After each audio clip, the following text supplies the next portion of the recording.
السلام عليكم ورحمة الله تعالى وبركاته في قناة كويزين مازان. نتمنى تكونوا كامل بخير. اليوم جيت ندير معكم كما راكم شايفين في لا فيديو وصفة كلاس تقدري تحطيها تقريبا في كامل المناسبات، سواء تكون عندك حفلة تاع باك، حفلة تاع بيام، فاتحة، تقدري تحطي هذه الوصفة وانت مهنية في بالك باسكو بزاف بنينة وتبقى القول تاعها يبقى راسخ في العقول، وبزاف خفيفة وما تشدش في اليد.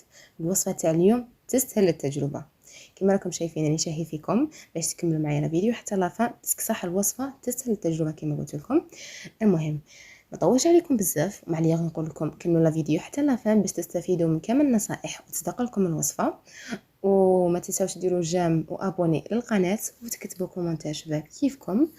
وما عليا غير نقول لكم يلا ندوزو المقادير. طريقه التحضير: في ريسيبيون حطينا 3 حبات تاع بيض كما راكم شايفين، زدنا عليهم قصه تاع الملح وزدنا عليهم نص كاس تاع سكر، نضربوهم بالباطوغ حتى كيذوب معايا كامل هذاك السكر. ومن بعد راح نضيفوا لها كاس الا ربع تاع زيت كما راكم شايفين، ونعاودوا نخلطوها بالباطوغ. بعد ما خلطناها راح نزيدوا لها كاس تاع كاكاو يكون محمص ومطحون، وكاس تاع بسكويت اي نوع يكون عندكم مطحون، ونزيدوا لها كاس تاع فرينه، ونزيدوا لهم باكي ونص تاع خميره الحلوى. هذه بالنسبه للنواشف، هذو هما النواشف اللي عندنا راهم نوريكم. وقبل ما نخلطوهم نضيفوا لها كاس تاع حليب، ونبداو نخلطوا بالباتور حتى كي يتجانس معنا الخليط. نضيفوا عليه 2 مغارف تاع مربى المشمش كونفيتور ابريكو او اي ذوق يكون عندكم كيما تحبوا. بعد ما تحصلوا هذا الخليط متجانس راح نقسموه اون دو. هذا نحطوا النص في البلا كيما راكم شايفين ونسووه في البلا. قلنا النص الاول نسووه في البلا ونحطوه اكوتي، ونروحوا النص الثاني تاعنا حنديروه وشوكو، حنديروا له كاكاو. الكاكاو اللي يكون عندك سواء بني ولا نواغ، تاكدوا ما يكونش مربى، ما تخرج لكمش الجينواز تاعكم مره. والقوام تاع الخليط تاعكم لازم يكون كيما راكم شايفينه في الفيديو بتخرج لكم الجينواز شابه. نحطوها طيب في الفور كيما طيبوا الجينواز عادي. ودرك نروحو نخدموا لا كريم تاعنا. في كاسرول حطينا كاس تاع حليب وكاس الا ربع تاع حليب، وراح نزيدوا لهم نص كاس تاع سكر، 2 مغارف كبار بومبي تاع كاكاو، درت لهنا كاكاو بني انايا.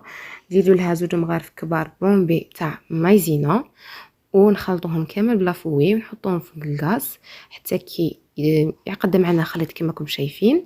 داك الوقت عاونا كي يعقد معنا راح نضيفوا لها حوالي 50 غرام تاع الشوكولا اللي وريتها لكم، رحت قطعتها وهي سخونه ضفتها، يعني تكون الخليط تاعي يكون سخون حطيت الشوكولا تاعي باش تذوب. عاوني لكم القوام تاعها كيفاش داير، خليتها تبرد وبعد ما بردت وشدت روحها كيما راكم شايفين راح نضربها بالباتور حتى كي تشكل لكم اون كريم هكذا. داك الوقت راح نضيف لها لا كريم شانتي بالتدريج. دابا ولات 2 مغارف طلعتهم، كيست بلي مازال خصتني زدت لها المغرفه الثالثه حتى كي استابلي شدت روحها وصبحت لي اون كريم شابه كيما هكذا. داك الوقت حطيتها اكوتي ورحت للجينواز تاعي اللي طيبناها قبيل، وبديت نحي لها في الجوانب تاعها هذوك. بون ماشي اراديا، هذه لازم تنحوهم باسكو من بعد راح نسحقوهم في لا ديكوراسيون مع التالي. صح، نحيت تاع البيضه ونحيت تاع النواغ من الزوج.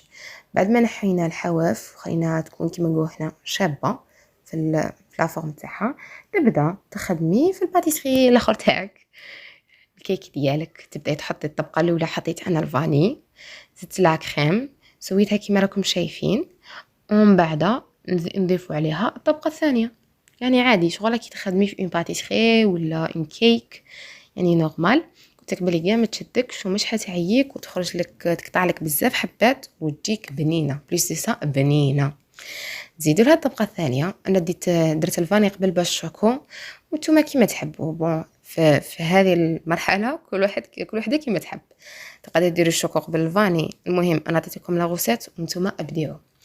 عيمنا لكم لا غوسيت قصدي جينواز جات تهبل وجات خفيفه وهشيشه، ومن بعد نوريها لكم عاد كي نقسموا. بعد ما حطينا الطبقه تاع جينواز تاعنا تاع الشوكولا، حطينا لها فاني تاع طبقه تاع لا كريم اللي خدمناها، وهذيك الحوايج اللي خليناهم فتتناهم وضفنا لهم شويه تاع كاكاو فاني اللي يكون ديجا كون زايد لكم كاكاو محمص اللي كان مطحون اللي خدمنا به الجينواز الداخل. بون فركتها كيما راكم شايفين من الفوق، ومن بعد درت لها رشه تاع كاكاو. بون بالنسبه للتزيين كل وحده كيما تحب، تقدر ديرها رشه تاع سكر كلاسي، كل وحده كيما تحب في التزيين. انا عطيتكم برك فكره، كل وحده منكم تبدع من عندها. بون هذا ما كان بالنسبه للوصفه تاع اليوم، وراح تقطع لكم بزاف حبات. بون بعد ما كملتها راح نقسم لها هذو الحواف تاعها باش نستغل حتى الحبات اللي يكونوا مع الحاشيه ويكونوا شابين. حيت لها الحواف كما راكم شايفين ريقلتها، قسمتها كل وحده كيفاش تقسمها. انا درتها دي بتي كاغو، دوك نوريكم كيفاش قسمتها. المهم قطعت لي سواس بوا، قطعت لي حوالي 25 حبه هكاك. عاوني كيفاش قطعتها، يعني اللي كاغو ما كبرتهمش بزاف، درتهم عبر الكيسات تاعي اللي حنحطهم فيها، وكل وحده كيما تحب ديريهم دي ميني باتيسري هكا يجوا بالطول، تقدري تقسميهم هكاك، تقدري ديريهم مثلثات، تقدري تطبعيهم بقالب يكون عندك على شكل كور. يعني كل وحده تبدا من عندها ودير من عندها. انا كملت معاكم كي وريت لكم كيفاش تخدموا الجينواز وجات تهبل، وريت لكم ديك لاكريم اللي تقدروا تخدموا بها بزاف صوالح، ماشي غير التحليه تاع اليوم. ولهنايا نكونوا كملنا الوصفه تاع اليوم، ودوك نحطها لكم في صحن التقديم. ها هو شكل نهائي تاع وصفة الكاستل اللي خدمناها اليوم. نتمنى تكون عجبتكم الوصفة تاع اليوم، نتمنى انكم استفدتوا كما نصائح اللي مديتهم لكم، وتكون عجبتكم الجينواز بس بزاف شابه. دوك نوريها لكم كي نقسموها. كي جينواز كي لا كريم كلشي فيها متجانس ومش حلوه بزاف، تقدروا تحطوها في اي مناسبه سواء مع الجو مع القهوه كيما تحبوا. عينا لكم كيف قسمتها كي راهي تشهي، شهيتكم في الجنه ان شاء الله. الى هنا كملنا الوصفه تاع اليوم. نتمنى ما تبخلونيش بجيم واشتراك في القناه وكومنتير شباب كيفكم، واللي جربتها تكتب لي في لي كومنتير كيفاش خرجت لها، وفي ما تنساوش تبارطاجوا لا فيديو مع احبابكم. ومع اللي غنقول لكم الى اللقاء في وصفه اخرى باذن الله.